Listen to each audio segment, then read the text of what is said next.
Bonjour à toutes et à tous et bienvenue sur Sens Créatif, le podcast qui explore les motivations et les stratégies des artistes de l'image.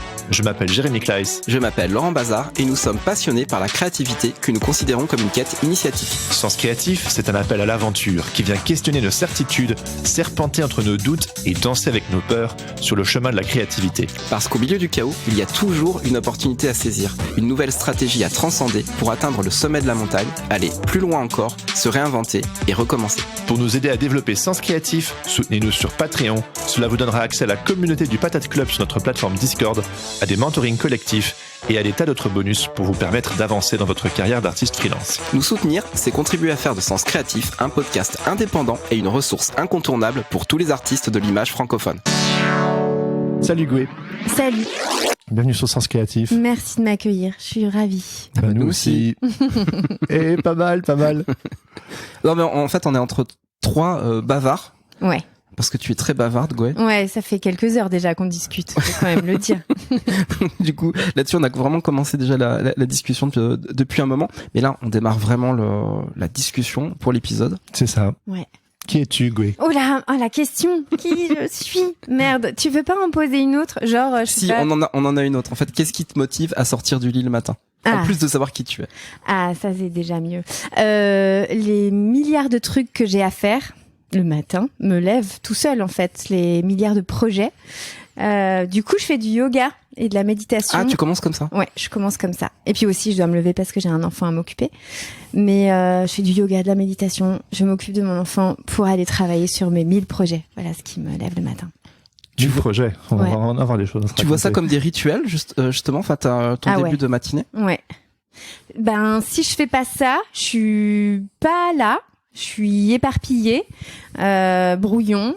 C'est confus, donc ouais, j'en ai besoin, un peu comme un moine Shaolin, tu vois, mais en meuf cool. Tu vas lui parler là, si tu parles des moines Shaolin. Oui, ils sont pas déjà sur c'est vrai, Shaolin. merde. On est mal barré. Mais si on remonte le fil des souvenirs, à quoi rêvait la petite Gwenaëlle ?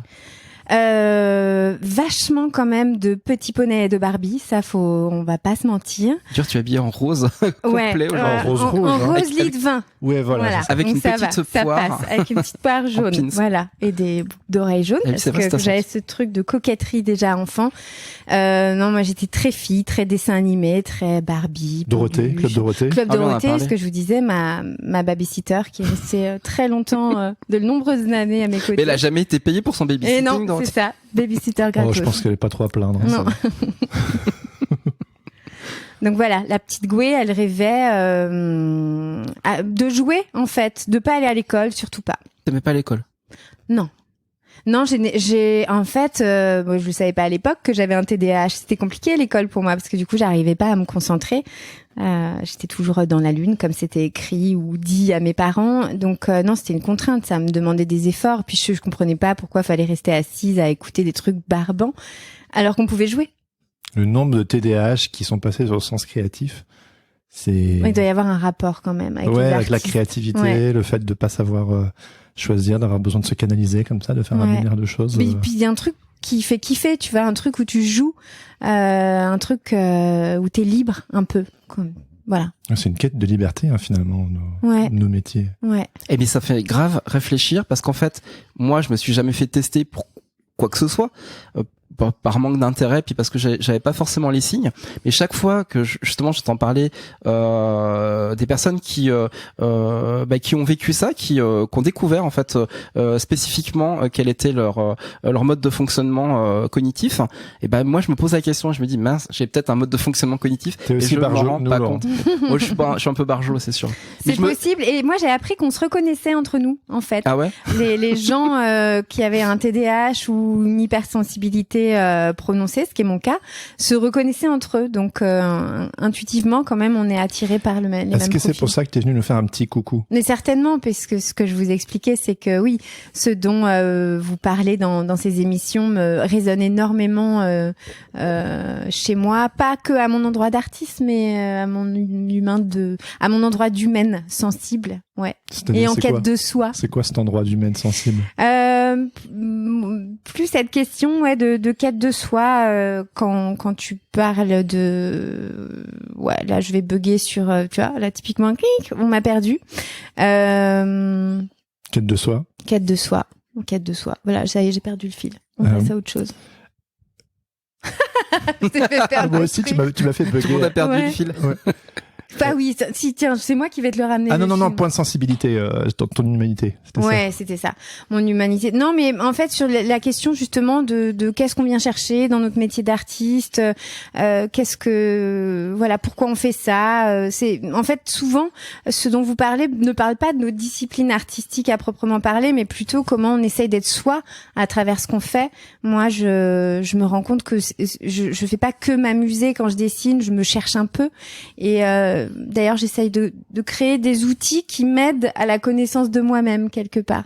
Moi, j'aime bien les ouvrages de développement personnel, etc., illustrés ou les romans graphiques qui traitent de développement personnel entre guillemets parce que, c'est un genre de produit sur lesquels je peux travailler parce que justement, ça va mettre ma sensibilité artistique dans mon questionnement humain de qui suis-je, où vais-je. Que veux-je ? Mais je pense que cette sensibilité, ou du moins cette clairvoyance, cette conscience, tu l'as pas toujours eue. Est-ce que tu peux un peu nous raconter d'où tu viens et puis un peu ta quête, ton chemin, Goué aujourd'hui, mais on remonte un peu dans le temps. Parce que t'as beaucoup d'activités, mais ça on va en parler tout à l'heure. Ouais, j'ai beaucoup d'activités. Je vais essayer d'être concise, c'est compliqué. Ton arrière-plan. Mon arrière-plan, c'est quand même une enfance avec beaucoup de traumas assez graves, enfants et ados, qui m'ont quand même beaucoup vulnérabilisée et dans un contexte en plus un peu de violence ordinaire et finalement, ce besoin de dessiner, c'était déjà un refuge quand j'étais enfant. Il y avait quand même ce truc tout comme le goût pour les Barbies en fait, c'était de se faire une petite place au soleil, voilà, où tout se passe bien, où tout est joli en réponse à une safe place, ouais. Et en fait, c'était tellement un peu le seul endroit sécurisant que de fait, j'ai le fait de faire des études d'art est apparu comme une évidence. Donc j'ai fait des études d'art à Paris. Je suis restée pendant 10 ans en tant que graphiste. J'ai commencé en tant que graphiste. Et en fait, j'étais assez rapidement freelance. J'ai dû être salariée les 6 premiers mois de ma carrière. Et puis après, la boîte où j'étais a été rachetée. Et je me suis aventurée comme ça dans la vie de freelance et ça a été vraiment super parce que j'ai fait beaucoup de missions en freelance dans les agences de pub. J'ai surtout bossé pour aider des copines. On a monté le salon de la mode éthique dont je me suis occupée de la communication pendant 10 ans. J'ai travaillé beaucoup dans la musique. Je me plais toujours à dire que j'ai été la graphiste de Richard Gottener. Si t'as la rêve, c'est que t'as plus de 40 ans. Moi je l'ai pas, mais toi oui, je crois. Moi j'ai la rêve. Ouais. Voilà, c'est ça. Allez hop, on y va. En route vers l'aventure. Voilà, c'est ça. Parce que du coup, pendant qu'on regardait les clubs Dorothée, effectivement, Gottener, il faisait des jingles pubs de l'époque. Vous faisiez tous les jingles pubs. Ouais. Ben, on se lève tous pour Danette. Richard, Vitel, réveillez votre vitalité, tout ça, c'est Gottener. Donc j'ai été sa graphiste pendant 10 ans. Donc ça, c'est ma petite histoire rigolote. Et puis, mais j'ai toujours voulu être illustratrice, mais ça marchait pas. Je me suis pris une claque en sortant de l'école, en allant au salon du livre de Montreuil, qui a été une révélation.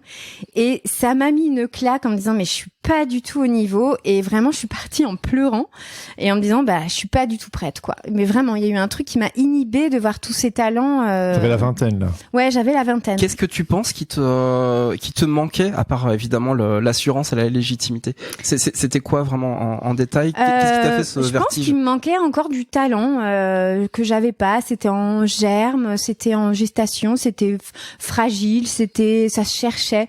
Je sentais bien que j'étais pas au niveau du tout, donc j'avais besoin de temps pour expérimenter. Donc j'ai quand même beaucoup utilisé l'illustration dans mon travail de graphiste parce que j'avais cet appel quand même très fort j'avais envie que ça revienne, le dessin plus que la mise en page ou la recherche de création de logos, etc.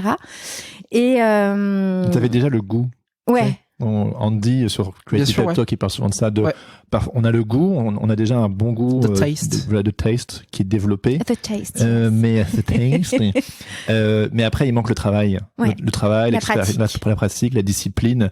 Donc, moi, ce que j'entends, c'est que tu avais déjà le goût et que justement, vu que tu avais déjà cette culture graphique, ce bon goût, tu t'es rendu compte que là où tu en étais, il y avait un trop gros décalage. Exactement. J'en étais consciente. Quels éditeurs te faisaient kiffer à l'époque? Parce que si tu vas à Montreuil, c'est qu'il y a des éditeurs qui te font kiffer. Ouais, à l'époque, c'était les débuts des éditions du Rouergue. Avec Olivier Douzou. Ouais. Alors ça a été Qui a révolutionné Frédéric Bertrand. le paysage, J'adorais entre le collage, le dessin naïf et tout. Vraiment, j'étais super fan de cette maison d'édition. Et d'ailleurs, je ne retiens que celle-là. Après, je trouve que déjà à l'époque, Nathan faisait des très beaux ouvrages. Ouais, Nathan, il y avait des belles collections à l'époque. De Coq d'Or déjà. Enfin, donc il y avait déjà des Casterman. Il y avait déjà des magnifiques choses à voir, mais je sentais bien que j'avais pas ma place là.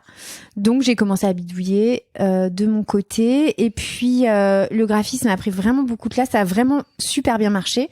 Je me suis retrouvée en pré-burnout, donc j'ai fait appel à... Quand c'était pas à la mode? Non, ouais, quand c'était pas à la mode, je l'ai découvert. Tu vois, je suis un peu l'instigatrice. Je suis sûre que c'est par moi que c'est passé.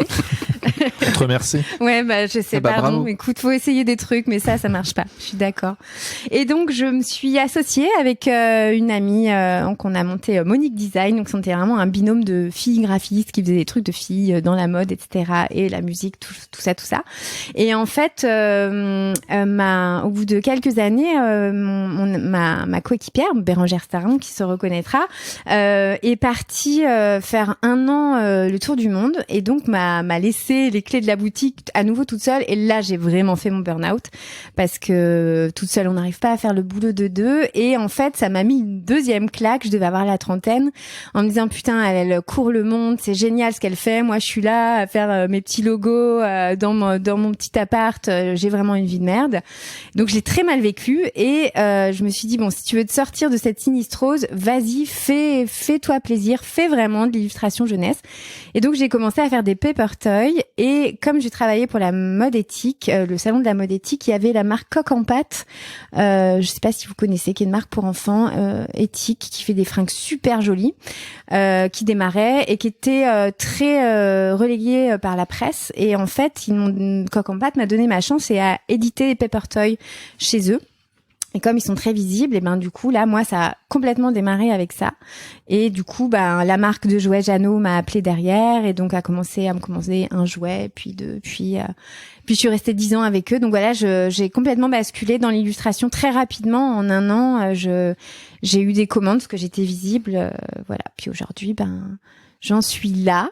Non, tu fais plein de choses. Oui, j'avais plein de choses. Moi, je sais que la porte d'entrée pour ton travail, sûrement pour beaucoup de personnes dans la profession également, c'est le magazine Georges et puis Graou. Ouais. Parce que, oui. si je me trompe pas, t'as beaucoup illustré pour Georges. Et puis après, il y a eu Graou, que tu t'es vraiment approprié. Oui. Enfin, on t'a demandé de t'approprier, il me semble. Alors, c'est moi qui ai mis un pied dans la porte. Ah, ok. Ouais. Cool.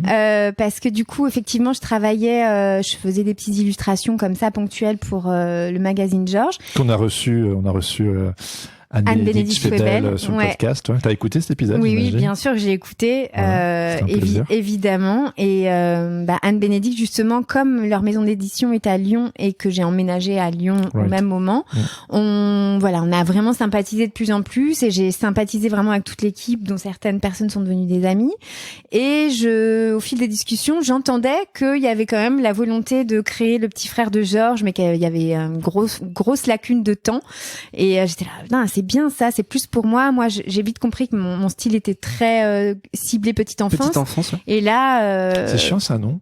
Ouais. Je trouve qu'il y a un truc, c'est peut-être des gros sabots, mais que en France, quand on a un style un peu comme le tien ou comme le mien et d'autres un peu synthétique, un peu graphique, justement, on vient du graphisme tous les deux, il y a ce truc de... Oui, mais c'est un peu trop enfantin ce que vous faites. Mais c'est pas enfantin, bordel de merde. Oui. C'est graphique, ok, c'est une certaine culture visuelle. Mais il y a un truc un peu en France, là, dans les pays anglophones, On va pas dire que notre style est enfantin, que ici c'est enfantin et ça nous ferme des portes. Voilà, c'est mon petit coup Ça, de gueule c'est vrai. du moment. Ouais, mais ouais. Je suis d'accord avec toi, mais des fois je m'auto-coup de gueule toute seule, tu vois, parce que des fois j'ai envie de faire des trucs de plus grands. mais aujourd'hui, Et moi, ça quand je vois marche ton pas du boulot, je pense pas enfance. Hein. Ouais, ben pour le coup parce que je me suis beaucoup diversifiée et que j'ai ouvert la tranche d'âge et puis parce que je fais des trucs aussi un peu plus pour les adultes aussi, j'avais besoin. Mais pour revenir à Graou, du coup, Graou, il y avait pas le temps. Donc c'est vraiment Anne-Bénédicte et toute l'équipe de Maison Georges, j'avais vraiment pas le temps de s'occuper de ça. Donc j'aurais dit, écoutez, moi, si vous voulez, je vous propose un truc, puisque vous avez pas le temps, moi j'en ai un peu, et donc du coup, j'aurais proposé avec mon ex-mari de l'époque, qui s'est occupé de la charte graphique. Du coup, c'est lui qui a créé le logo Graou. Enfin, on l'a fait ensemble, et il a créé tout le principe de la maquette. Et moi, du coup, j'ai recherché les personnages, etc. Et puis du coup, c'était prêt à l'emploi. Et voilà. Et on en est au 42e numéro. Ça fait 5 ans. Et donc. Et puis autant d'aventures pour ouais. Graou, quoi. Ouais. J'avoue que quand tu nous as contactés, moi j'étais resté là-dessus. Tu vois, genre Goué, Graou, Georges, tout ça. Et puis après, quand on a été voir ton boulot, c'est dingue toute ta production en fait, toutes les autres choses que tu as développées, que tu fais à côté, c'est bon. Je suis pas étonné avec le TDAH, tu vois, du coup, ça s'explique un petit peu. Ouais. Ce sont souvent des profils très hyperactifs, prolifiques, ouais, c'est ça, hyperactifs. Mais donc voilà, moi j'étais resté là-dessus, et donc. Et oui, parce que tu vois, à force de trop. Tu t'es fait connaître avec ça, peut-être aussi. Je me suis fait connaître avec Jeannot. Vraiment, c'est Jeannot, parce que je suis restée quand même 10 ans chez eux. Je travaille encore, toujours avec eux. On rappelle, ils sont spécialisés dans les jouets. Voilà. Donc ils font vraiment du jouet, et j'ai été en contrat d'exclus pendant des années avec eux. Donc là, je sortais une 30aine de produits par an. Donc puis Jeannot, c'est une marque internationale très très visible. Oui, donc c'est très beau, ouais, c'est super. C'est super grisant d'avoir ces ces pour moi c'était c'est génial. Moi j'avais vraiment envie de ça, et même avec le graphisme, etc. Ce qui me plaît à la fin, c'est d'avoir l'objet fini, et c'est vrai qu'avec le jouet, d'avoir le bois en plus, les peintures, le carton, les mélanges de matières, c'est le volume, c'est vraiment hyper satisfaisant. Au niveau du travail de commande justement pour le jouet, quelles sont vraiment les grosses différences entre une commande d'illustration pure et dure et une commande pour du jouet? Comment ça se passe? Il n'y a pas de grande différence, je trouve, si ce n'est que quand tu travailles sur du volume, c'est bien qu'il y ait le designer dans les parages, parce qu'il y a quelques contraintes techniques. C'est quelques contraintes techniques supplémentaires, mais pas tant, parce qu'aujourd'hui, tu vois, moi, tous les livres que je fais, c'est beaucoup des livres-jeux, donc avec des flaps, avec des coupes, etc. Donc c'est les mêmes contraintes techniques que le jouet finalement. Parce que dans le jouet, il y a quand même, c'est assez simple, il y a beaucoup de puzzles, donc c'est les découpes des puzzles, beaucoup de jouets carton, beaucoup de dessins à plat. Donc il y a pas plus de contraintes que dans le livre en fait. Et même en termes de cible, bon voilà, faut juste, là on est plus soumis à une question de tendance couleur, parce que ça reste de l'objet, ça reste un peu de la déco. Mais bon, tout ça se fait bien. Ouais, c'est des saisonnalités, quoi. Ouais, voilà. Ouais, vraiment. Et puis bon, le jouet, il y a quand même une exigence commerciale derrière qui est un peu plus forte. Il y a une prise de risque, enfin il y a une petite pression quand même. Donc il y a un besoin de se renouveler énormément. Donc c'est aussi pour ça que j'ai beaucoup produit, c'est que faut tout le temps qu'il y ait un turnover de produits. Donc moi c'est vrai que c'est ça qui a fini par me lasser aussi avec l'illustration. Parce que tu dis, j'ai fait beaucoup de choses. Oui, donc il y a eu tous ces jouets qui ont été produits, tous ces livres. J'en ai à peu près une 60aine aujourd'hui. T'as illustré 60 livres. Ouais, en fait, j'ai compté, j'ai fait, on en est à 60. Et personne ne le sait, mais moi-même non. Parce que je suis une espèce d'usine à produire. Et ça m'a vraiment gênée. Gênée comment? Gênée physiquement, gênée. En fait, je me suis dit, c'était pas possible, en fait, que tu deviennes une industrie à chier des images. Pardon pour le mot, mais à un moment, étant donné qu'en plus on fait un métier qui est pas non plus payé des milliers des cents, pour que ce soit rentable, c'est bien d'accumuler. Oui, il faut beaucoup travailler. Faut beaucoup travailler. Donc œuvrer. On utilise ce mot. Oui, j'aime bien. Ouais. Je le replacerai ailleurs. Ouais. C'est important ce que tu dis, Goué, parce que t'es presque en train de parler du Graal et de cracher dans la soupe en même temps. Ouais. On va en parler de ça. Ouais. Mais oui, en fait, ce que tu nous dis, c'est de se rendre compte aussi que quand on a le succès et que les commandes arrivent, en fait, ça crée des nouveaux problèmes aussi. Ouais, bien sûr. Le problème de la surcharge, de tes limites personnelles, tes ressources, déjà en créativité, tes ressources physiques, parce que t'es pas une usine, tu restes une personne individuelle. Exactement, et t'es pas une usine à idées, donc. Attends, à un moment donné, t'atteins une sorte de stade où l'affaire tourne tellement bien que tu chies des images comme tu dis, mais vient ce questionnement de mais je suis pas une usine, je suis une personne. Ouais. Comment tu gères ce tournant? Parce que beaucoup de personnes éventuellement qui nous écoutent, quelque part tu incarnes cette idée d'un succès commercial. T'es pas connu de tout le monde, mais t'as une affaire qui tourne, quoi. Ouais. Tu vois. Et donc du coup.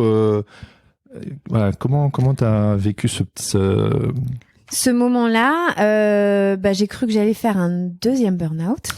Déjà. Tu es abonné. Ouais, je suis abonnée, mais typiquement les TDAH sont les premiers en première ligne d'ailleurs les premiers clients du burn-out, puisqu'on se surcharge trop. Qu'on n'écoute pas assez ses besoins et ses limites, mais donc deuxième burn-out et c'est la question du rendement financier et la question du plaisir créatif qui est une cohabitation pas toujours évidente, et moi j'ai eu envie de tout envoyer bouler quand même à un moment. Enfin, j'ai eu un gros ras-le-bol, et d'ailleurs ce gros ras-le-bol m'a complètement fait à nouveau changer de dynamique, parce que je me suis dit bon, super, 60 bouquins, tout autant de jouets, enfin il y a un moment ça se dire s'annule. Coché, quoi, voilà. Ouais, c'est ça, puis ça s'annule, tu vois. La preuve en plus, je me suis dit en plus personne vraiment te connaît, c'est-à-dire que tes jouets ils sont dans les placards de tout le monde, tes livres ils sont dans toutes les bibliothèques, etc., mais en fait on te connaît pas vraiment, c'est-à-dire que je fais partie du décor, donc t'aurais aimé être plus connu toi, parce que ouais, je pense que je sais pas si c'est le mot connu, parce que jusque là je me permets, mais tu me disais en off que tu te planquais derrière tes dessins. Ouais, c'est ça. Donc du coup, il y a ce truc un paradoxe, tu vois. T'assumais le fait de c'est ta production, c'est tes images devant. Ouais. Mais qui est Goué? On sait pas qui elle est. Je voulais pas trop. Et voilà. puis, pourquoi tu voulais pas? Tu sais que c'est encore des questions que je me pose maintenant, auxquelles je réponds. Maintenant, je peux te le dire. Je voulais pas, parce que je voulais pas qu'on voit la personne vulnérable que j'étais. Je voulais pas qu'on voit la personne fuckée que je pouvais être. Je voulais pas qu'on me critique aussi. Je voulais pas qu'on critique mon travail. Donc, c'est facile de se cacher derrière un avatar et un diminutif, puisque en fait, un diminutif, franchement, c'est un blaze. C'est un blaze, et donc ça passe à la trappe, tu vois, qu'un nom, un prénom, il y a quelque chose qui est plus ancré. Ah, bien sûr. Donc c'est pour ça que plus tard, j'ai choisi de signer mes ouvrages avec mon nom, mon prénom, pour arrêter de me diminuer. Mais il y avait ça aussi, tu vois, de se faire un peu petite, rester. C'était le paradoxe de l'humilité de l'artisan. Ouais, puis de la petite fille encore, tu vois, ce petit truc-là, un peu inconscient. Et en même temps, la petite fille qui a envie de dire, t'as vu mon dessin, est-ce que tu le trouves beau, est-ce que tu le trouves beau, ouais, quoi. Voilà, vraiment la recherche de reconnaissance, quoi. Mais je pense qu'on est nombreux à partager de validation. Ça. Moi, ce que tu décris là, mais je pense que les 2/3 de ma carrière d'illustrateur, c'était courir après. Je sens même que Sens Créatif a contribué en partie à ça. C'était montrer à mon papa, regarde mon dessin, il est beau, hein. C'est beau. Et puis que quand tu reçois peut-être pas vu que c'est des métiers qui sont pas très connus, on te prend pas au sérieux, et que quelque part t'as besoin de redoubler d'énergie, de professionnalisme, de cocher des clients, d'avoir des marques prestigieuses, des accolades, des prix, je sais pas, des magazines machin, pour dire c'est du sérieux. Et puis moi j'en ai fait un podcast en mode si vous ne croyez pas, écoutez tous ces gens et vous voyez à quel point c'est du sérieux. Et donc il y a vraiment, moi je me reconnais dans ce que tu dis, dans ce besoin de reconnaissance. Et pour la minuscule histoire, je sais que Sens Créatif a contribué pour ma part à calmer ça, parce qu'au bout d'un certain temps, c'est bon, c'est genre, ok, c'est bon, on t'a vu, on t'a entendu, on t'a validé, tu peux avancer, vas-y. Mais c'est vrai que on peut longtemps s'évertuer, c'est bien d'être conscient de pourquoi on fait ce type de métier, qu'est-ce qu'on vient chercher, au-delà de j'aime la créativité, je veux gagner ma vie en faisant des petits lapins, des petits dessins, quelque part, il y a quelque chose de plus profond derrière. Et moi, je sais que quelque part, il y avait un peu une forme de un peu une qualité gothique, quoi, quelque part. Hein. Mais tous, alors on va pas se mentir. Voilà, on va pas se mentir, tous merci. Les artistes se cherchent dans ce qu'ils font, parlent d'eux. On fait pas ça pour la beauté de l'art, on fait ça pour notre gueule. Petite anecdote, tout le nombre de fois où on m'a dit oh là là, tu fais ça pour les enfants, c'est super, ils doivent être trop contents. Mais c'est terrible, je vais casser un mythe, je m'en fous un peu de ce qu'ils pensent les enfants. Je le fais pour moi et ma pomme, quoi. Donc après, je suis ravie évidemment quand je oui, les l'un n'empêche pas l'autre. Voilà. Hein. Mais vraiment, si je suis très honnête avec mon intention, elle est pour moi. Et puis, en fait, mon intention, elle est pour mon enfant intérieur, en fait. Ouais, c'est ce que j'allais dire. Si t'as un enfant à qui t'adresser, c'est moi, c'est la petite fille intérieure qui vient de ce monde violent, qui a vécu ses traumas et qui a besoin de se recréer son petit monde magique. Et qui s'appelait Gwenaël. Et qui s'appelait Gwenaël. Mais qu'on appelait Jagoué, en fait. Hein. Il y a eu, en fait, pour la petite histoire aussi, c'est qu'on m'appelait Gwenaël pour m'engueuler quand oui, j'étais petite. Donc j'avais pas envie de signer Gwenaël. Il y avait un truc un peu Egwé, c'était le diminutif mignon, affectif, donc affectueux. Donc je préférais. En tout cas, ça sonne comme ça. Gwé, il y a quelque chose de tout de suite, ça éveille quelque chose de rassuré chez moi. Et comment toutes ces années, jusqu'à arriver à ce truc de ras-le-bol, hein, ouais. et comment toutes ces années, cette production, cette prolifération est venue colmater ou rassurer jusqu'à un point où tu t'es assumé et plus affiché. Mais toutes ces années, j'imagine que ça a dû te faire du bien de te réaliser visuellement, graphiquement, artistiquement, professionnellement. C'est même devenu un refuge, une obsession. C'est-à-dire que, j'avais que envie de faire ça en fait. Peut-être le seul espace où j'étais un peu en paix, bien que burn-out et machin, parce que t'as ton entreprise artistique, c'est autre chose, mais moi, les vacances, faut pas que ça dure trop longtemps, parce qu'à un moment, faut que je me remette à dessiner, oui, quoi. Si tu déconnectes, c'est pas toujours très bon, en fait. Je me sens perdue, en fait. Enfin, j'ai hyper besoin, c'est une respiration, créer, c'est vital chez moi. D'ailleurs, je me suis toujours demandé comment ils font les gens qui n'ont pas de fibre artistique. Je me dis, ça doit être d'un ennui mortel, la vie, en fait. Moi, je sais que j'ai ça, même quand je rêve. Ouais, en tout cas, tu peux t'inventer ta vie, tu peux lui donner de la saveur, des couleurs, ou en faire un espace d'expression, de colère, peu importe. Mais c'est la création dont on parle quand même, quoi. C'est un peu divin, en fait, d'avoir cette manne pour soi. Donc, ça y est, je digresse. C'était quoi le fil de la question? Je te pointe du doigt, Jérémy. En quoi toute cette créativité, toute cette activité et profession artistique que tu as développée est venue colmater les brèches de ton vécu, et parce que ça t'a épanoui. Ouais, ça m'a vraiment épanoui, ça m'a construit même. Et puis parce que cette reconnaissance, j'ai fini par l'avoir, parce que notamment ma première dédicace, ça m'a fait auto-plaisir dans le sens où j'étais partie la dernière fois du Salon du Livre de Montreuil à 20 ans en pleurs, et j'y suis revenue à 30 ans pour signer un livre, et là je me suis dit bon super, il aura fallu 10 ans, mais faut escalader l'Everest. Ouais, faut escalader l'Everest, voilà. Et t'as cherché quoi pendant 10 ans? Déjà il y a eu j'ai cherché la qualité, c'est-à-dire pendant 10 ans en fait j'étais graphiste, et c'est là que j'ai forgé mon œil, mon sens de la composition dans une page, la typo, d'avoir des images nickel.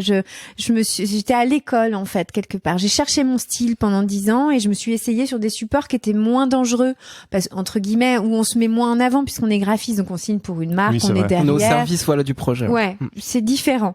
Donc même si on signe, les gens s'en foutent. Là, franchement, pour s'y connaître dans le milieu du graphisme, faut être vraiment très très.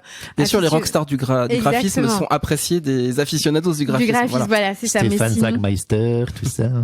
Oui, et tant d'autres.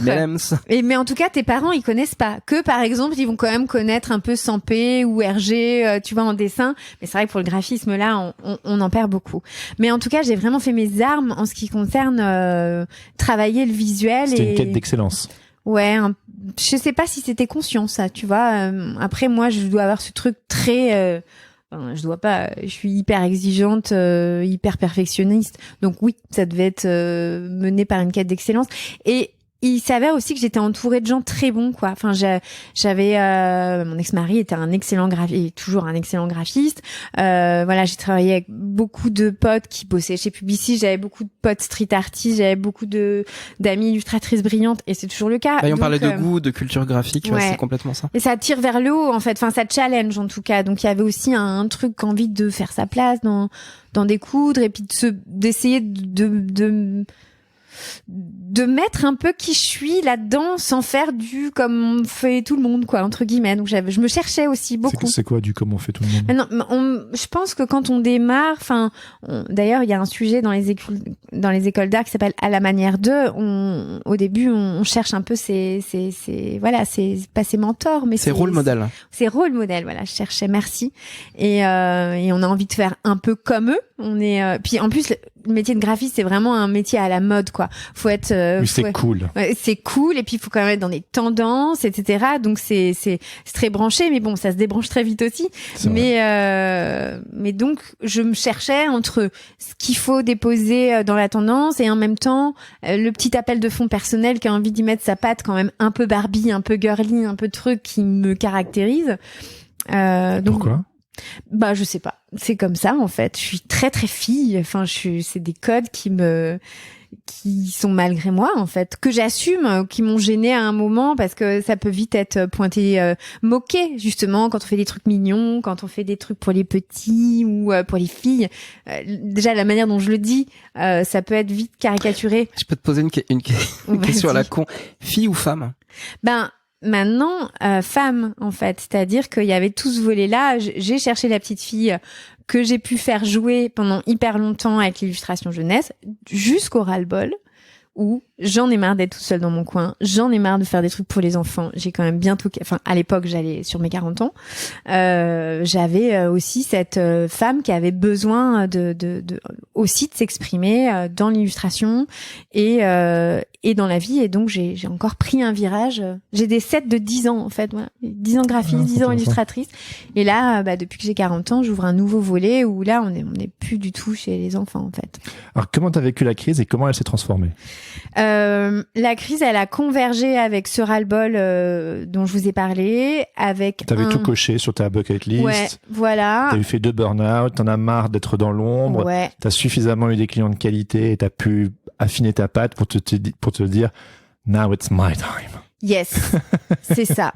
Exactement. Je me le suis pas dit comme ça, mais c'était l'élan qui poussait à l'intérieur. Une pulsion de vie. Une pulsion de vie qui a corrélé avec avec mes 40 ans et le divorce douloureux avec mon ex-mari, où là tout s'est un peu écroulé. Pour la petite histoire aussi, ma mère est morte quand elle avait 40 ans, donc moi j'approchais de l'âge fatidique, avec ma grand-mère, sa mère est aussi morte à 40 ans, donc il y avait un milestone, il y avait un gros ça arrive, truc. quoi, voilà. Tu dis là, j'arrive à une deadline flippante, donc tu portes le poids finalement de la lignée. De la lignée, en fait. Qui s'est heureusement pas manifestée de manière trash comme ça a été, mais différemment, en tout cas. Donc, en tout cas, tout s'est effondré, vas-y. Je vais faire ma Mireille Dumas. Tu vois ça comme une petite mort, en fait, dans ta vie, par rapport à complètement. Vous le voyez pas, mais Laurent, elle a changé de posture. Complètement, oui, je mets Mireille Dumas, vraiment. Hyper intéressée. Laurent Delahousse, voilà. Je vois surtout ça comme une naissance, mon cher Laurent. Comme il fait, allez. Ça te va, naissance, petite mort et renaissance. Vraiment, un peu mon vrai moi est arrivé à 40 ans, quoi. Dans tout cet effondrement, parce que c'était pas facile.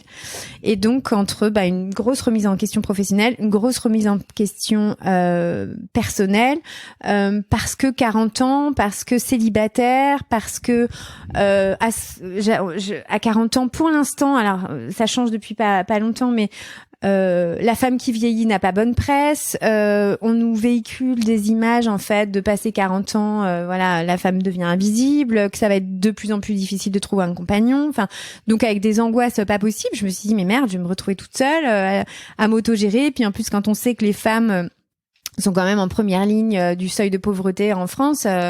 Tout ça m'a vraiment beaucoup inquiétée. Et du coup, je me suis dit, si je commence à rentrer dans cette sinistrose-là, je vais pas y arriver. Il faut que je m'invente justement des modèles féminins. En tout cas, il faut que je visualise des modèles féminins inspirants de femmes qui ont la cinquantaine, soixantaine passée, qui sont épanouies, qui réussissent dans la vie. Donc, je me suis mis à aller lire des livres, voilà, sur des femmes. Je pense à Perla Servan-Schreiber, par exemple, ou voilà des femmes qui passaient 60 ans ont l'air de et en fait il y en a pas beaucoup. Je me suis rendu compte qu'il y en avait pas tant. Et j'avais besoin d'ancrer, en tout cas de visualiser mon futur pour être une femme libre et épanouie et pourquoi pas riche, parce que j'avais l'impression que on nous offre pas grand chose, quoi. Et je suis tombée par hasard sur une femme de 60 ans, justement, qui avait l'air rayonnante et avoir une sexualité épanouie. Je me suis dit, je veux être comme elle. Et il s'avérait qu'elle était coach en sensualité. Et donc, je me suis offert un coaching en sensualité avec elle et ça a été une énorme révélation parce que cette femme m'a appris vraiment à me connecter à la femme que je suis, à mon sauvage, à mon sacré, à ma créativité, à ma sexualité assumée. Et en fait, ça a vraiment changé ma vie sur tous les plans. C'est-à-dire que j'ai eu l'impression qu'il y a une lumière qui s'allumait et ça a tout attiré. Et je me suis dit, je peux pas garder ça pour moi, là, ce que je viens de vivre. Il faut que d'autres femmes vivent ce que j'ai vécu, parce qu'on nous cache des trucs, mais il y a des vraies solutions pour que les femmes aiment leur corps, soient heureuses en amour. Enfin voilà, là, ça fait un peu style agence matrimoniale, mon machin,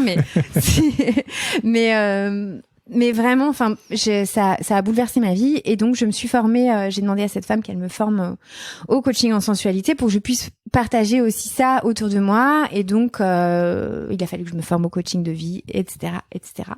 Et chemin faisant, donc je me suis mis à développer une autre activité qui avait donc rien à voir. Baby, c'est ce que j'allais dire. On est complètement, on est plus dans l'image en fait.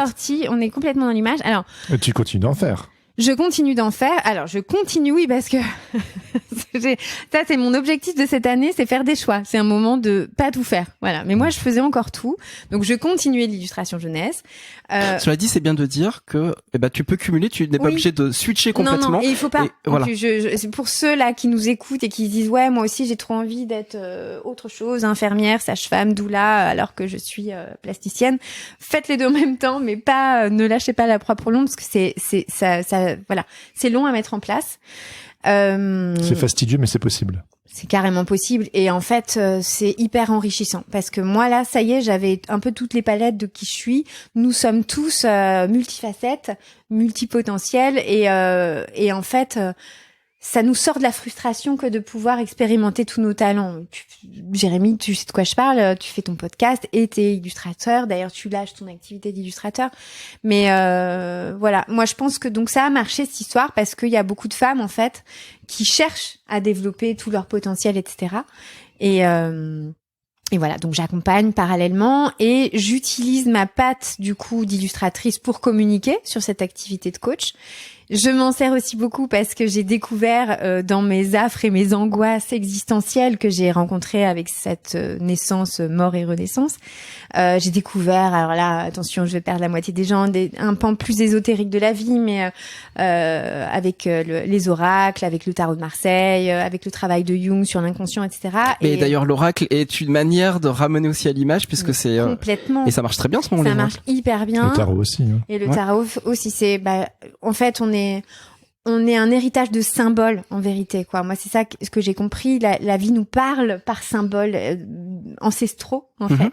Et donc tous ces jeux un peu magiques quand même, parce que c'est assez fabuleux.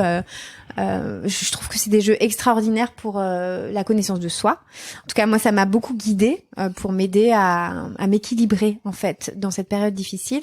Et moi, dès que j'aime un truc, je veux le faire, je veux en être. Donc, du coup, je me suis mis à créer des oracles et à dessiner. T'en as fait combien là J'en suis au 5e et là, j'en commence un 6e qui va être trop cool. Mais j'en suis au 5e. C'est quoi de créer un oracle? Eh ben, je connais pas très bien. Ouais. Ah oui, explique le principe des oracles. Alors ouais, parce qu'il y a soit les jeux de tarot de de Marseille qu'on connaît. Il y en a deux d'ailleurs. Il y a le français et le Rider-Waite-Smith qui est anglais, mais où c'est les mêmes symboles. Où là, on est vraiment sur les arcanes majeures, les arcanes mineures. Du traditionnel en fait, la lecture traditionnelle de Descartes. Tout a un sens où on part du principe que justement la croissance humaine est un chemin d'éveil en fait, et donc du coup le tarot nous accompagne dans notre éveil.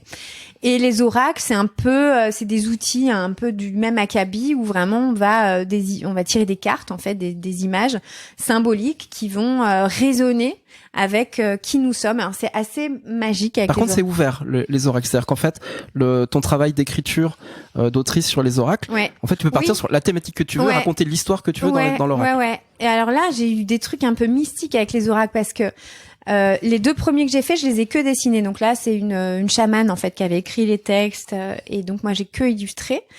Et après, j'en ai écrit 2 aussi, mais c'était vraiment le truc un peu de sorcière, quoi. Tu te réveilles la nuit à 3h33 du matin, et puis tout d'un coup, t'as une espèce de téléchargement dans ton cerveau où tu notes plein de trucs, plein de trucs, et puis t'es crevé, et puis en fait, tu te réveilles le matin, tu dis, en fait, c'est un jeu d'oracle.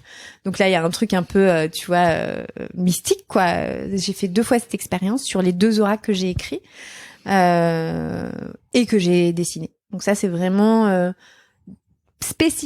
spécifiquement des outils qui me caractérisent pleinement parce que écrit, parce que dessiné, parce que ça parle de mon vécu aussi. C'est pas gratuit tout ça. Hein, ça dit quoi sur ton vécu? Je pense que j'ai traversé quand même beaucoup d'épreuves et beaucoup de palettes émotionnelles et ça a été vraiment un parcours du combattant que de trouver l'équilibre. Et plein de moments où j'étais égarée, perdue et pas bien. Et en fait, mine de rien, tout ça, ça a créé des expériences hyper enrichissantes qui fait que je suis quand même assez câblée sur l'autre maintenant. Ça m'intéresse, moi, la science de l'humain, en fait. Comment fonctionne un être humain? Je crois que c'est vraiment ça qui me fascine.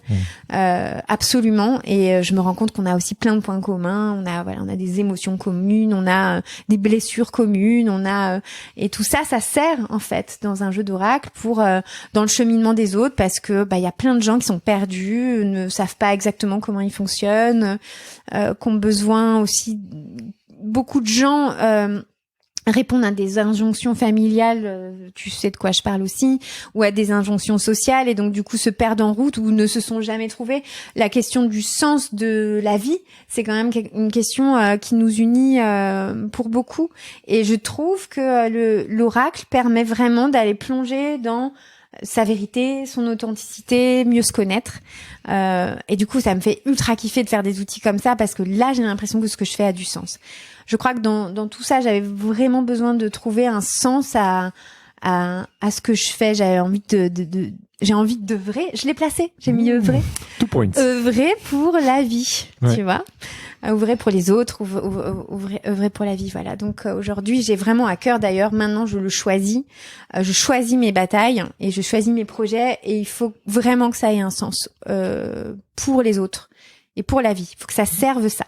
Ça, c'est ce que j'ai gagné aussi. Et donc, il y a plein de choses que je vais laisser sur le carreau parce que ça sert que à faire du chiffre et ça m'intéresse plus du tout. Tu vas laisser quoi? C'est quoi tes expérimentations et quelles sont celles que tu vas laisser de côté et quelles sont celles que tu vas poursuivre? En fait, je pense qu'à terme, je vais arrêter l'illustration jeunesse. Déjà parce que j'ai guéri ma petite fille intérieure, donc j'ai plus besoin de jouer.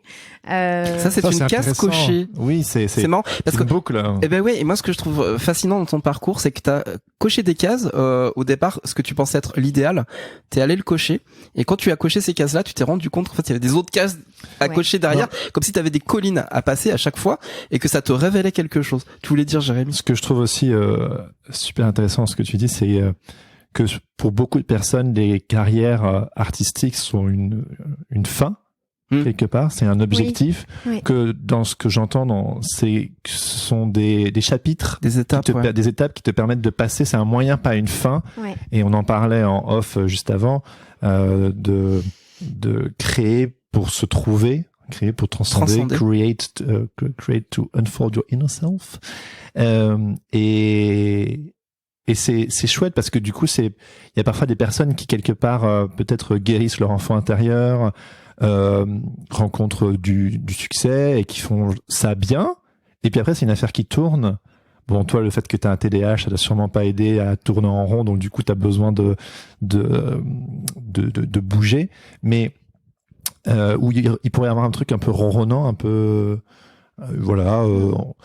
satisfaisant. Oui, satisfaisant, et il y a pas de mal à ça. T'es pas satisfait. Mais Non. en fait, c'est trop chouette de voir. Tu boucles une boucle, tu te dis, ok, check, ça m'amène à la chose suivante, et c'est un mouvement. C'est la vie, quoi. C'est genre Ouais. équilibre, déséquilibre, et tu continues d'avancer sans que le dessin ou ce soit une finalité, quoi. Tu te laisses vivre, tu te laisses Exactement. porter. Mais je crois qu'en plus on se fait c'est important de comprendre ça. C'est un peu dur aussi Oui. de D'œuvrer tout ce temps pour finalement en ouais, fait mais la vie c'est ça en Ouais. fait. Et merde, C'est- ça fait chier en fait. Quand quelque chose devient satisfaisant, en fait, ça n'est pas satisfaisant. ouais. Mais les Chinois C'est bon l'expliquent très bien dans le symbole du Taiji qui est le symbole du Yin explique-nous ça. et du Yang. Que vous voyez donc ces espèces de deux poissons, enfin de forme de très abstraite de poissons blancs et noirs. Entremêlés. Et en fait, tout est résumé là-dedans. Donc, la forme ronde, parce que c'est le cycle de la vie, l'équilibre, mais pas l'équilibre binaire, l'équilibre entre, Dynamique. voilà, entre les pôles, et qui a toujours un peu de blanc dans le noir et de noir dans le blanc avec ces petits points. Et en fait, on sent que le Taiji, il peut rouler. D'ailleurs, il y a cette espèce de dynamo créé par le bien, le mal, ou le noir, le blanc, le chaud, le froid, la vie, la mort. Et c'est un cycle sans fin, c'est-à-dire que ça monte et ça descend. Donc, moi, j'y pense tout le temps. Quand j'arrive en haut, en ce moment, je suis dans une période up, je Coucou le Dawn. sais que ça va redescendre parce que c'est comme ça, en fait.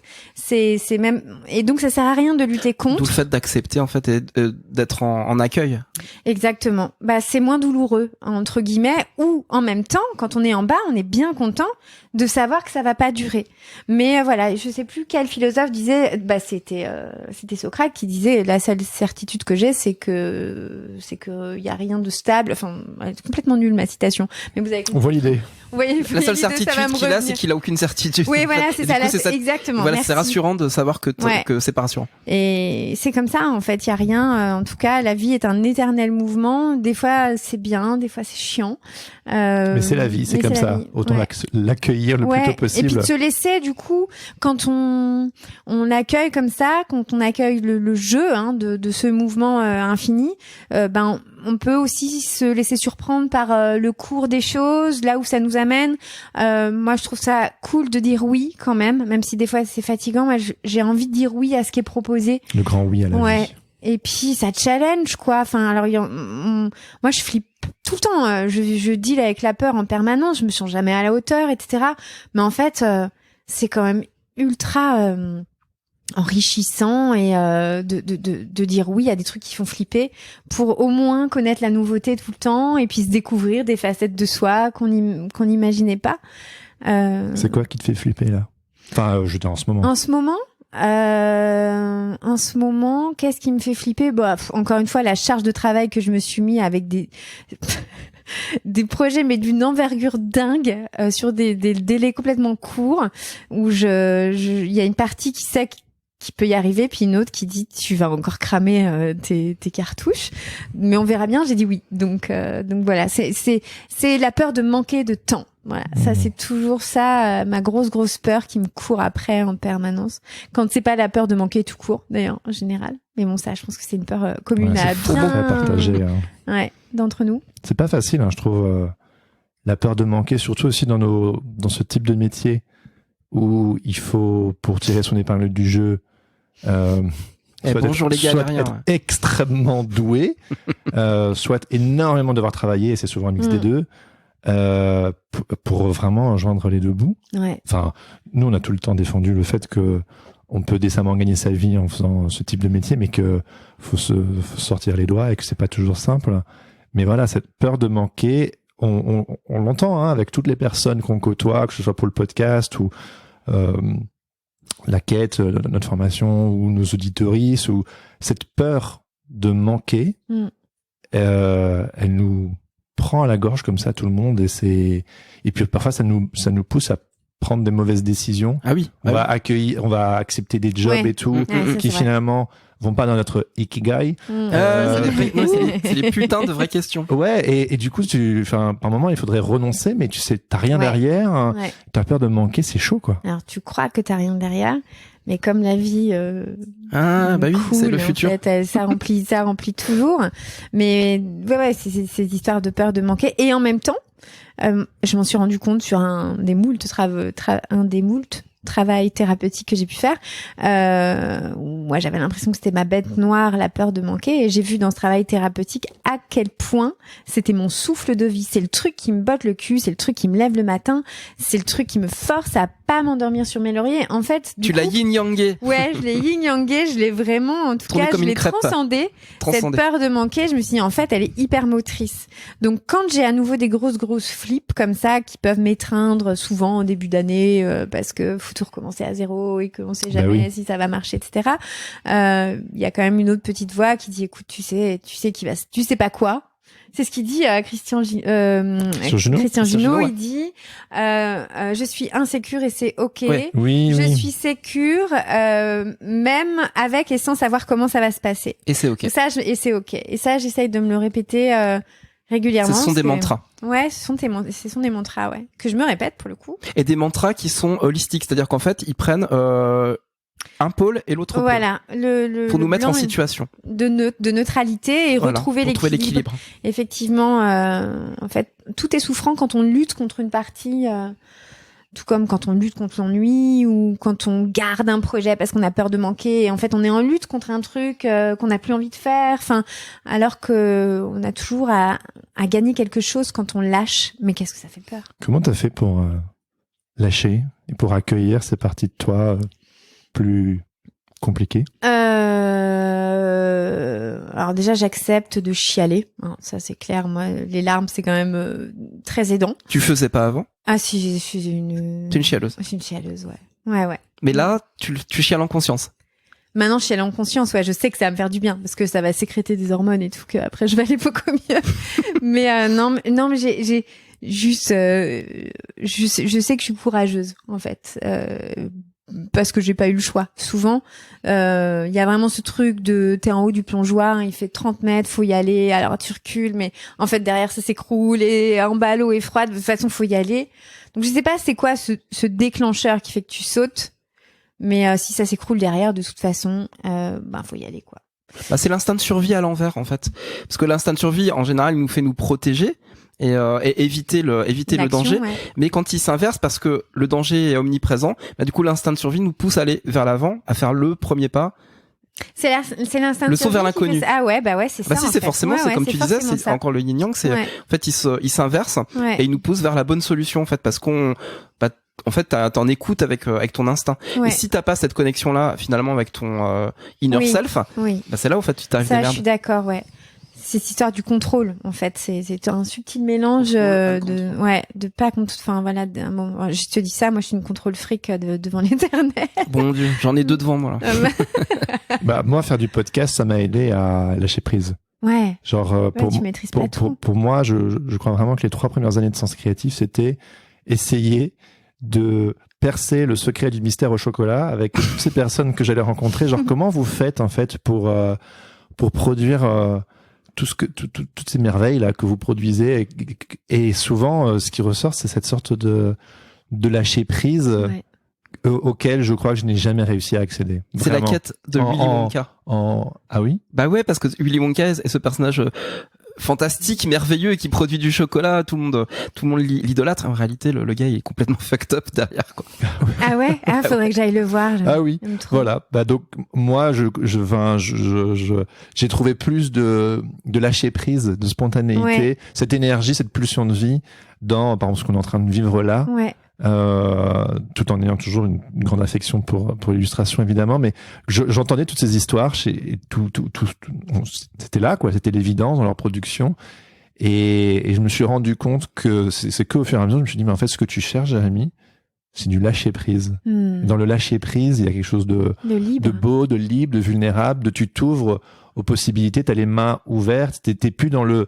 Parce que je sais que, c'est pour ça Laurent dit, j'en ai 2 devant moi, je suis profondément quelqu'un j'ai un peu été conditionné comme ça. Je suis dans le contrôle freak. Je pense qu'on est beaucoup finalement, Oui. Quels que soient nos parcours et nos arrière-plans. Et ça rend malheureux en fait. Ça rend mal. Et je crois que l'art ou la créativité, c'est cette quête de liberté et de lâcher prise. Et dans ce lâcher prise, on est aussi accueilli par l'autre qui nous qui prend qui reçoit, qui entend, qui regarde, qui lit ce qu'on produit, et il y a un échange qui se crée, quoi. Ouais, et puis quand tu crées en plus une image, moi par exemple, je fais pas de croquis à l'avance. Je suis très admirative des gens qui font un croquis et après mettent en couleur. Moi, je sais pas faire, parce que justement, ce qui me plaît, c'est de construire en même temps. En fait, mes images, elles se construisent au fur et à mesure. Laurent, il fait pas de croquis non plus. Tu fais pas de ah ouais. T'as déjà vu Il ses fallait dessins? pas le dire, il y avait personne, plus rien me commander. Après, c'est Non, galère pour Laurent t'as qui vu fait des ses- croquis. t'as tu vu vois. ses idées? Bah oui, en fait, moi, c'est impossible. En Ouais, fait, il c'est dessine des villes avec plein de petits Mais oui, bonhommes, des c'est un perspectives, dingue. des trucs dingues, et il fait pas de croquis, le gars.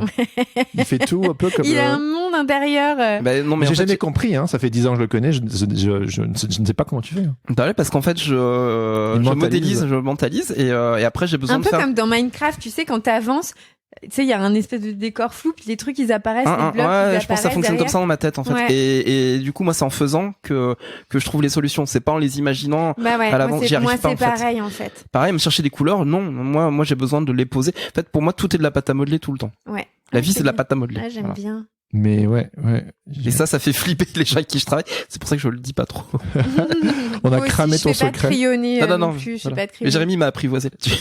Donc, du coup, il comprend. Ah oui, Mais- et c'est excuse-moi. Juste pour cette histoire de lâcher prise, c'est pour ça que dans le duo, je veux dire, Laurent, moi je reviens, ramène du boxon dans mon sens Ouais. fonctionnement trop cadré. trop cadré, quoi, ouais. finalement, tu vois. Ouais. Pardon, j'ai fini. Mais oui, mais bref, je voulais aller aussi là-dessus. C'est les surprises, en tout cas, de la créativité te permettent ces instants de lâcher prise. Quand C'est ça. on n'y arrive pas, on se change pas du jour au lendemain. Il y a des moments où j'arrive à lâcher prise, il y en a plein, pas du tout. Je déteste attendre. Quand je suis en attente, c'est horrible. Je tourne en boucle, je fais chier tout le monde, je parle du même truc. Enfin, non, mon cerveau, il y a des trucs qui, j'ai beau lui dire, bon, tu veux lâcher prise? Non, il lâche pas prise, quoi. Bon, voilà, c'est comme Il y ça. a aussi ce truc de ex-graphiste, parce qu'il y a un truc assez contrôlant, finalement, dans le Ouais, graphisme. c'est pratique, c'est vrai. C'est D'ailleurs, j'en nécessaire. fais un petit peu en ce moment là, une commande, et ça me fait vachement de bien. De retrouver Parce que un- Ah ouais, ça me repose. t'es décomplexé. Complètement, c'est reposant. Je sais pas pourquoi. D'ailleurs, j'essayais au moment où on le faisait, j'étais là, pourquoi tu te, Ah, ton peut-être cerveau, il est un peu C'est une de belle côté, discipline, hein, le peut-être, graphisme, ouais. hein, parce qu'elle est plurielle. Parce que tu maîtrises Ouais. l'image, la typographie, Puis l'agencement de l'environnement dans l'espace. lequel, voilà. voilà, tu dois le mettre. Donc ça fait du bien, ça fait du bien. Mais moi je suis comme toi Laurent, en fait là mon lâcher prise, mes surprises plutôt, je les ai vraiment dans l'accompagnement et le mentoring, etc. C'est génial parce que bah là c'est pas moi qui contrôle puisque je suis en accompagnement des Ouais. autres quoi. Mmh. Et donc là je me laisse surprendre par les autres, par leur dynamique. Je peux les guider aussi sur des problématiques que j'ai pu rencontrer.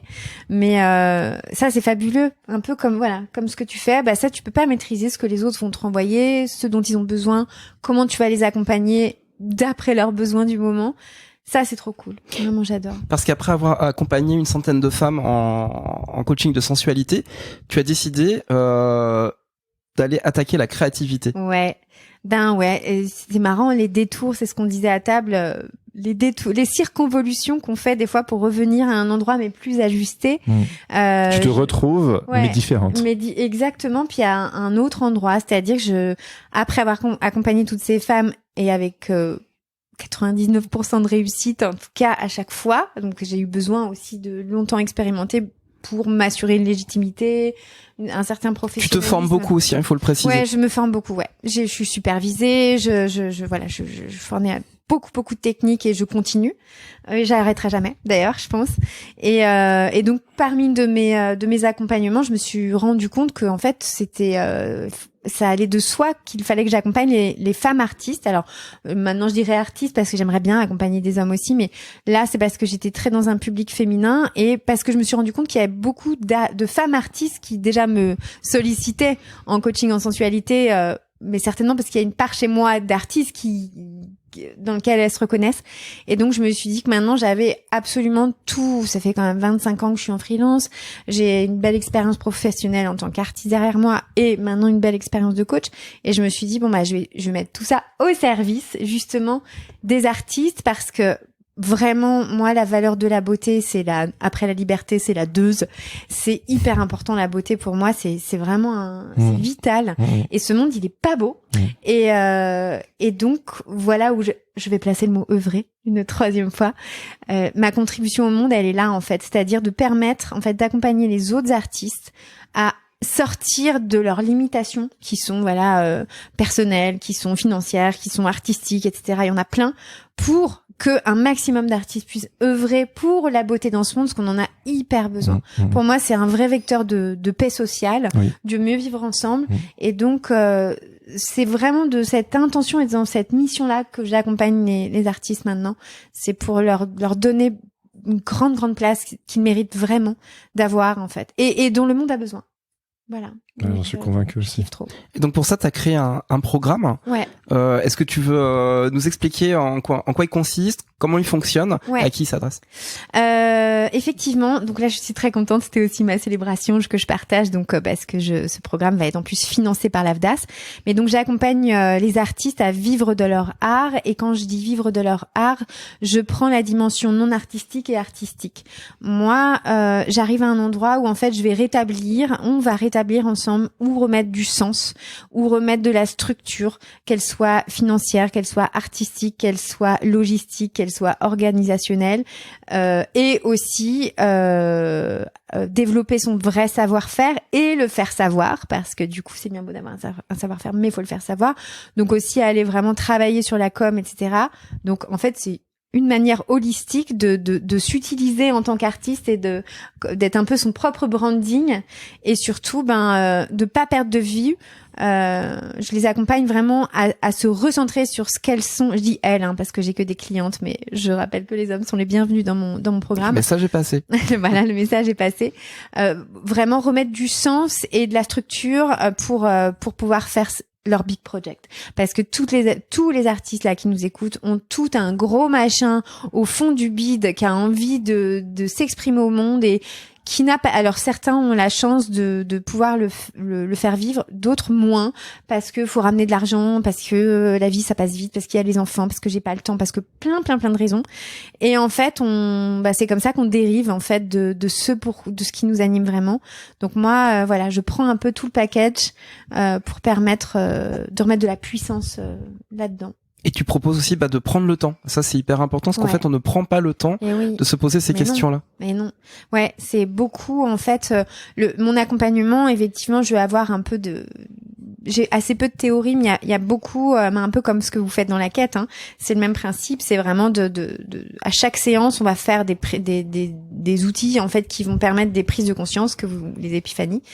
Et face à ces prises de conscience, moi je laisse personne repartir sans une action concrète. C'est-à-dire que c'est bien d'avoir des épiphanies, mais ce qui va tout changer, c'est de mettre une action réelle et concrète dans la matière. Les fameux CTA, les call to action. Ah, ça s'appelle comme ça. En marketing. En marketing, ça s'appelle, oui, c'est ça, call to action, pour arriver à un objectif. Donc, nous, quand on commence ce programme, on détermine déjà le vrai objectif de la personne, parce qu'on se rend compte que ça manque vachement de clarté pour beaucoup. On se perd un peu dans les besoins, donc on commence par remettre de la clarté sur quel est le véritable objectif de chacun, et de prise en conscience en action, on atteint l'objectif, elle, il et moi derrière, juste pour en espèce de voiture balai, tu vois, pour que tout le monde arrive à son but, en fait.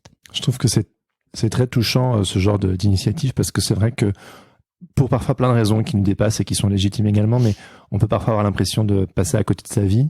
Et quand tu me parles de big project, c'est un mot qui englobe plein de choses, mais parce qu'on défend ça aussi, mais c'est vrai qu'on a tous des besoins viscéraux qui parfois moi je sais qui n'ont pas le temps de s'exprimer. Moi je sais que une des raisons qui m'ont poussé dans une carrière artistique, c'est parce que je voyais trop d'adultes quand j'étais plus jeune qui pestaient contre leur vie ou leur travail.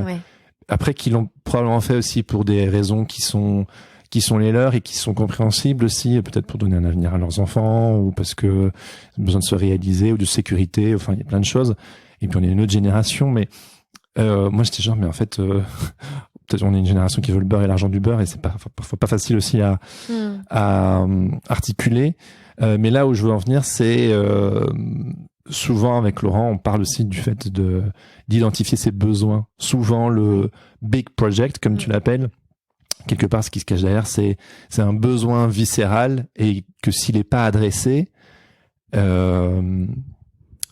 c'est dommage. Un truc qui se flétrit. Oui, voilà. J'osais pas aller par là, mais oui, voilà, si tu l'as dit. Mais ouais. si, en fait, c'est un moment devient un pilote automatique qui ne fait que travailler pour produire ou gagner de l'argent. Et ça crée une frustration, et peut-être que cette frustration après se traduit en foutant de la merde autour de nous, quoi. Ouais, exactement. Bah, soit en déprimant, soit en devenant en colère, soit en faisant la gueule, soit en prétextant que le monde va mal. Enfin, voilà, il y a 1000 raisons. Après, en tout cas, le résultat, il est pas super, c'est dommage.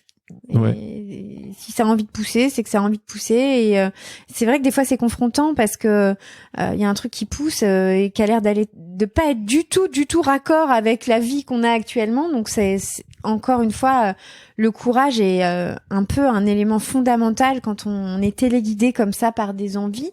Moi, je pense quand elles sont vraiment viscérales comme ça, il faut répondre à l'appel. Des fois, c'est confrontant, mais il faut vraiment répondre à l'appel, quoi. L'appel de l'aventure. Ouais. Le courage d'être. Ouais. Ah, bah ouais. Le courage d'être. C'est Paul Tillich, c'est un livre, bref, très connu. Mais le courage d'être, c'est pas toujours simple, hein. Et non, ça c'est un truc que je comprends, c'est que ce sera pas simple en fait. Ça c'est un truc un peu humain de si ça pouvait être fastoche, ce serait super.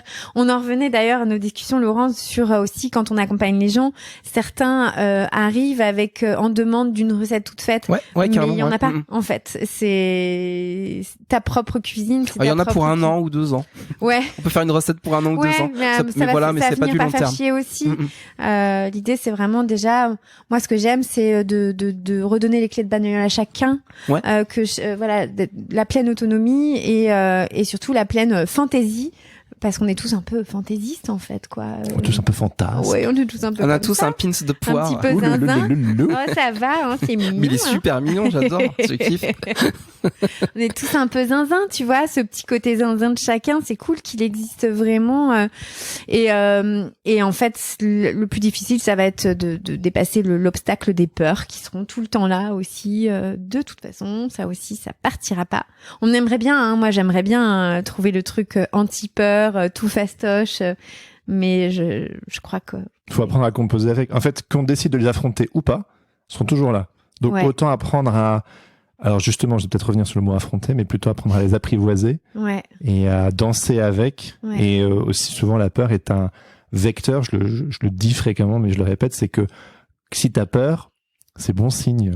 Parce que si t'avais pas peur, c'est que tu t'en fous et que ça veut dire que c'est peut-être pas important pour toi. Ou que tu es un psychopathe. Voilà, c'est ça.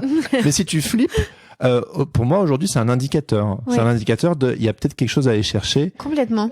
Et donc peut-être c'est peut-être la vie en fait plutôt que la mort. Oui. Ouais.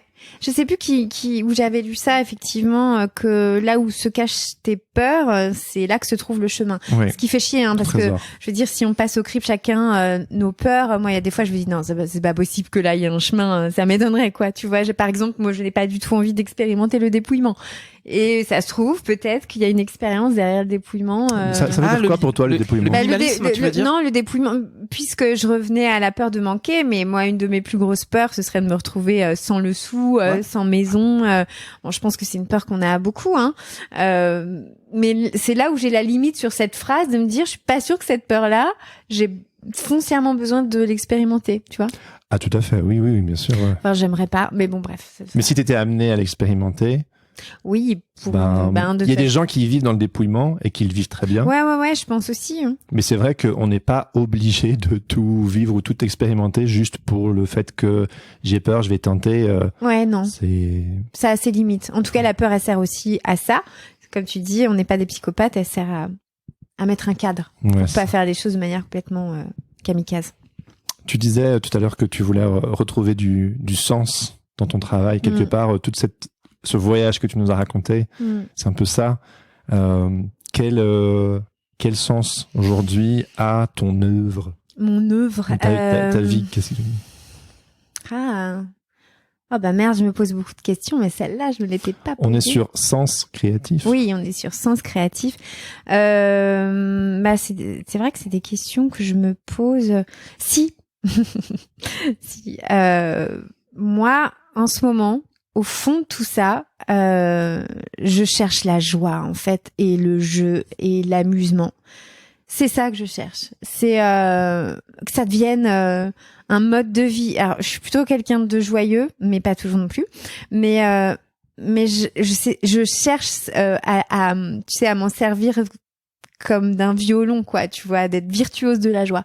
J'aime ça pour moi, et de la répandre. C'est-à-dire que je cherche un monde, je cherche à être dans un monde de joie, avec des gens en joie, et putain, j'aimerais bien que ce monde le soit, quoi. Ça peut être tellement cool, tu vois. Donc la question du sens, en tout cas, c'est derrière tout ce que je fais, mes dessins, mes accompagnements, mes textes, parce que j'écris aussi beaucoup, c'est vraiment une quête de joie, en fait, derrière tout ça. Et que ce soit pas épisodique. Un truc un peu de moine Shaolin encore, tu sais, ou de Bouddha, quoi, tu vois, qui à l'intérieur de soi une espèce de plénitude, de joie d'être. Je crois que c'est ça que je cherche pour moi, et c'est pour ça que j'accompagne les autres et que j'en distille un petit peu partout dans ce que je produis, pour inviter la joie dans les pages d'un livre ou dans un moment partagé, voilà, quand on fait du mentoring ou des trucs comme ça. C'est ça qui me donne envie. Merci Goué.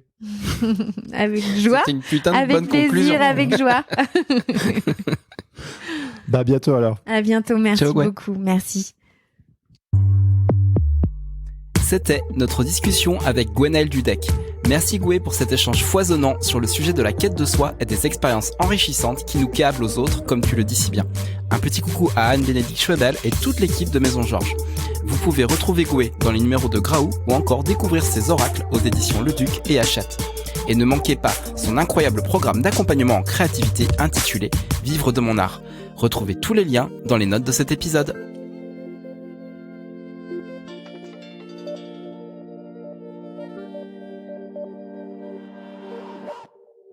Merci d'avoir écouté Sens Créatif. Si cette émission vous plaît, n'hésitez pas à vous abonner et à mettre des étoiles sur vos plateformes de podcast préférées. N'oubliez pas de nous soutenir sur Patreon.